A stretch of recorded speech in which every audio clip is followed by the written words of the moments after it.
Well, hello, Spider Wayne here, and let me introduce you to one of the smallest RVs in the world. This is my Mini-Mate camper.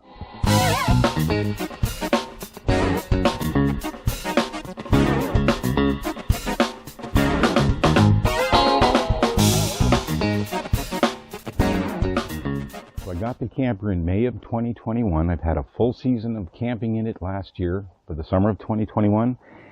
I've had a couple of weekend camping trips so far this year, and I've got a good trip coming up to VAM in Virginia in a couple of weeks. I'm looking forward to that.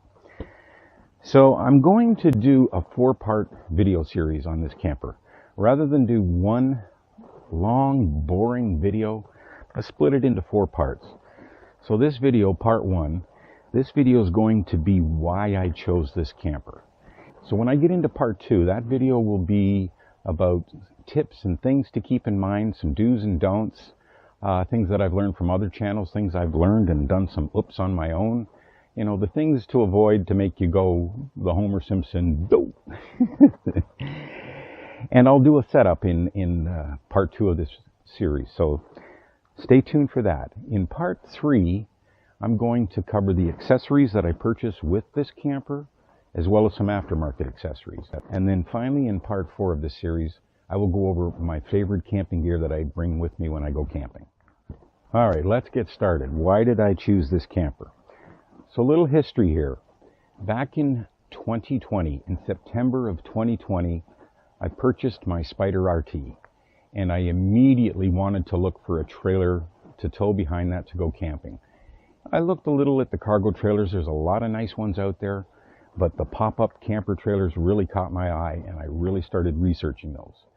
So when I started doing my research on these motorcycle pop-up campers, my top 3, the ones that were my favorite that I researched, were the Timeout camper made in Elkhart, Indiana, then the Lees-ureLite XL, which is now owned by a company called Sunlight Trailers, and they call it the XL2.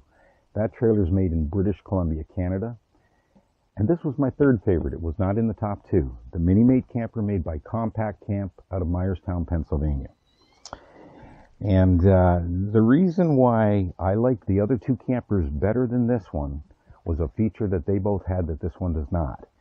And that feature was interior off-the-ground floor space. Floor space, standing space, sitting space, separate from the bed area, that this camper does not have in its basic camper setup. I was so intrigued by that interior floor space, which really, why is that? That shouldn't have been a factor, but it was at the beginning. Because when we go camping, what's the last thing we want to do? We don't want to be inside. We want to be outdoors. That's the reason why we're going camping. But that was the way I looked at it at the beginning. When it comes to any information you'd like to know about any of these 3, the best place to start is the manufacturing company websites. I'll leave a link down below to the websites for all 3 companies. All 3 campers are wonderful campers. They're all good quality campers. I'd be happy to own any one of the 3, and I'm really happy owning this one. So that's the place to start. And then through your research on YouTube videos for reviews and comparisons between campers, there's plenty out there to look at too. But the manufacturer's website is probably the place to start. But I will say this.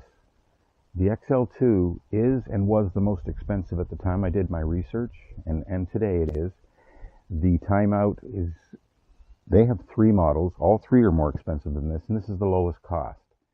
So that was just general overall price level.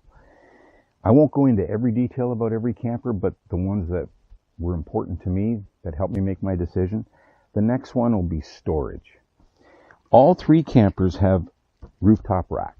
So all 3, you can strap or attach cargo to the rooftops.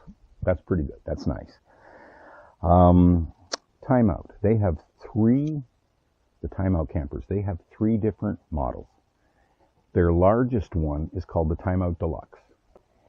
It has 23 cubic feet of internal storage. That's quite a bit of internal storage. This Mini-Mate had the lowest amount. It has 15 cubic feet of internal usable storage when it's folded up. So the regular Timeout has 16 cubic feet of internal storage. The XL2, on their website, it quotes 30 cubic feet. So that's the largest amount of internal storage of the 3 campers. I think I did read that that includes the space taken up by the tenting and maybe the bedding when it folds up. I'm not sure, but it's still the biggest of the 3. So that was also attractive. Storage is a definite important asset to have. It gives you the flexibility as to how much gear you're going to bring. So storage-wise, this was not my favorite. But 15 cubic feet plus what I can store on top, that's still plenty. Still wasn't looking at this very closely. Was looking at the other 2. It was when I got into really trying to understand the weight. That's when things started to change. So I'm kind of fortunate that the Can-Am Spyder that I bought came with a manufacturer's towing weight capacity rating. It's in the manual. So I have a guide. I have a target that's published by the manufacturer for my Spyder that I can use when I'm going out and researching these trailers. Now, most other motorcycle manufacturers don't have that, and they stay away from recommending towing and recommended towing weights, and probably for product liability reasons. But now we get into the weights of these trailers. So the Timeout Deluxe, which really I liked it a lot. The empty weight of that trailer before you put any accessories on or any gear in it is 385 pounds. That basically meant, hey, if I want to stay within the limit of the towing capacity for my Spyder, I really couldn't put hardly any gear in it. So that X'd that one off the list fairly quickly. The regular Timeout weighs 345 pounds. So now I've got about 55 pounds of cargo that I can add to it. Gear, camping gear, it's not a lot. It's not enough. But their smallest one, the Easy Timeout, weighs 320 pounds. So now we're getting to the realm of, okay, can I live with 80 pounds of gear? So then I look at the XL2, or what was called the Lees-ureLite at the time, and it weighs 295 pounds. Now we're talking, that's a good possibility. I might be able to live with the 105 pounds, go over a little bit, but you know, trying to target that 400 pound limit for my RT towing capacity. And then of course this Mini-Mate, it weighs only 260 pounds. You know, that gives me the flexibility of adding 140 pounds of gear to stay within the 400 pound towing capacity rating of my Spyder. Now let's get into the setup times. So this was where the Lees-ureLite really stands out. So the Timeout on their website claims 3-minute setup. The Mini-Mate on their website claims 2-minute setup.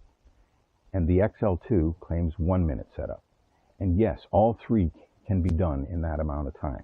That's just the basic setup of the camper. That's not attaching awnings or rooms or anything like that. I take a little longer than 2 minutes. I'm probably 3 or 4 minutes. It's still very fast. I'm not fast at it. So the XL2 is a very, very fast setup and a very fast takedown if you have nothing else that you're setting up. No awnings, no rooms. It is the fastest. So that's really attracting my attention.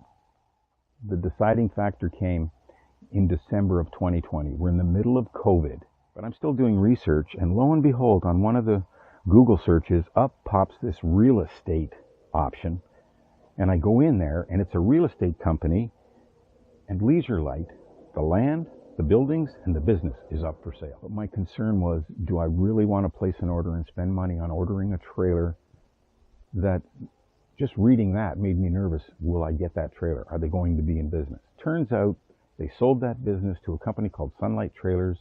They've been around a long time making horse trailers. I guess Sunlight Trailers just wanted to expand their portfolio, and they've taken on this business, and they've got all new videos out there, and it looks like they're doing well, very well. So I'm glad to see that, because that is one awesome trailer. So at this point, I want to do a shout out. When it comes to the XL2 trailer, or the Lees-ureLite, one of my favorite channels is called Windy Therapy, and it's Eddie. He bought one in early 2021, and his channel is a wonderful resource to go and check out to see any information you'd like to know about that trailer, the setup, and how. And he has riding and camping and outdoor adventure informational videos. He's very entertaining to watch. He's very knowledgeable. Eddie's channel is tremendous. It's a good resource. If you're interested in that camper, the XL2, you've got to check out that channel. Second quick shout out, it's a YouTube channel called Old Guy on a Bike. He's in Newfoundland, Canada. But Old Guy on a Bike, I think, has the #1 Mini-Mate channel. He has owned his Mini-Mate for about 5 years now, since 2017. He bought it used. His Mini-Mate's about 30 years old, so these things can last a long time. But what's so special about Jim's channel, the Old Guy on a Bike, is the modifications he's done to his Mini-Mate. His channel was really the one that, in the end, helped me to decide I'm going to get this camper. So one of the final things that helped me decide was there's really two kinds of camping I'm going to be doing. There's the kind where I go somewhere for a few days, set up a nice campsite, my attic room, and I'm staying there. I'm staying put, and I go riding. Then there's the extensive traveling, which will happen more after I retire next year, where it may take me a few days to get somewhere. So, I'll be getting up in the morning, riding all day, stopping somewhere at night, get a bite to eat, set up the camper, just a quick basic setup, somewhere to sleep in the morning, get up, have some coffee, some breakfast, get that thing packed up quickly and on the road. And this camper is excellent for that. And so would the XL2. So that's it for part 1. I hope some of this information was useful. And if you want to check out my other videos, they'll be out shortly too. So for now, take care.